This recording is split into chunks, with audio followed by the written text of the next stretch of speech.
Halo, assalamualaikum warahmatullahi wabarakatuh. Ya, bertemu lagi di channel M Fadfas.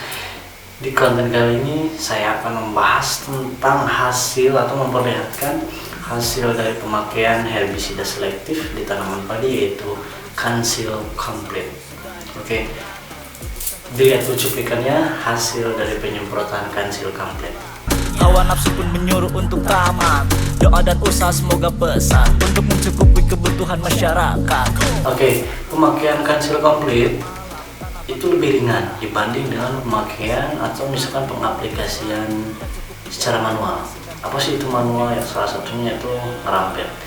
Kalau misalkan bapak ibu-ibu tani ahli sekalian, secara manual merambet dalam luasan 1 hektar membutuhkan waktu, biaya, dan juga tenaga kerja berapa.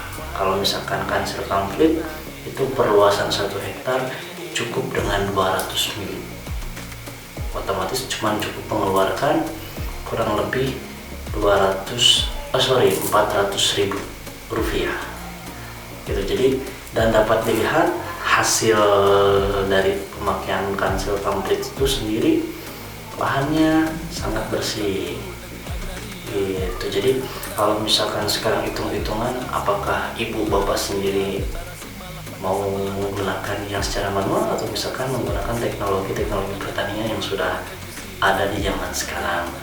Nah, cuman yang harus diperhatikan oleh bapak ibu ahli tani sekalian, yaitu yang pertama, pemakaiannya di usia muda atau misalkan 3 hari setelah penanaman atau tandur, ya biasa ibu bapak ahli tani yang sering disebut.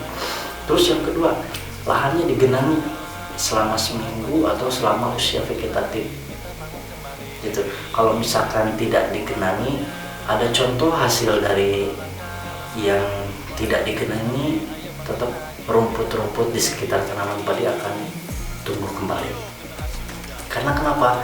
Tujuan Kansil itu bukan mematikan gulma tanaman padi melalui akar, tapi dia bisa memandulkan biji calon rumput itu sendiri itu. Terus yang ketiga, si Kansil itu setelah diaplikasi jangan ada perlakuan, kalau petani bilang itu digasrok, didorong-dorong. Jadi yang pertama lebih meringankan biaya tenaga kerja, terus meringankan waktu juga gitu. Jadi kalau misalkan mau diaplikasikan harus lahan yang direndam oleh air, bukan macak-macak tapi direndam. Permasalahannya banyak petani yang gimana kalau misalkan terhadap keong. Nah, jadi sebelum diaplikasikan si Kansil Komplit atau misalkan herbisida selektif ini, bapak tani ahli sekalian bisa mengaplikasikan racun untuk moluska atau misalkan keong gitu. Nah, jadi harus diperhatikan perairannya. Ini lebih cocok di lahan sawah yang udah ada irigasinya. Kalau misalkan tidak ada hujan, berarti pas begitu penanaman musim hujan. Kalau misalkan di musim-musim kemarau atau musimnya panas, itu kurang cocok. Takutnya tadi setelah pengaplikasian tidak ada air begitu. Jadi tetap rumput pun akan tumbuh kembali, dan bapak ibu ahli tani sekalian pasti harus kerja 2 kali, harus menggunakan manual atau misalkan bahasanya kerambet gitu.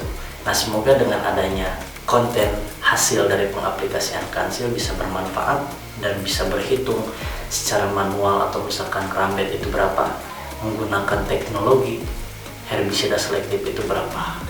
Kita mulai bertani bijak. Walaupun teknologi sudah banyak, tapi yang pertama kita harus menggunakan pestisida ataupun pupuk itu secara bijak.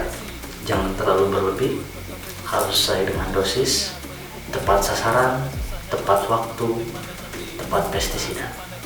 Yang pertama harus safety.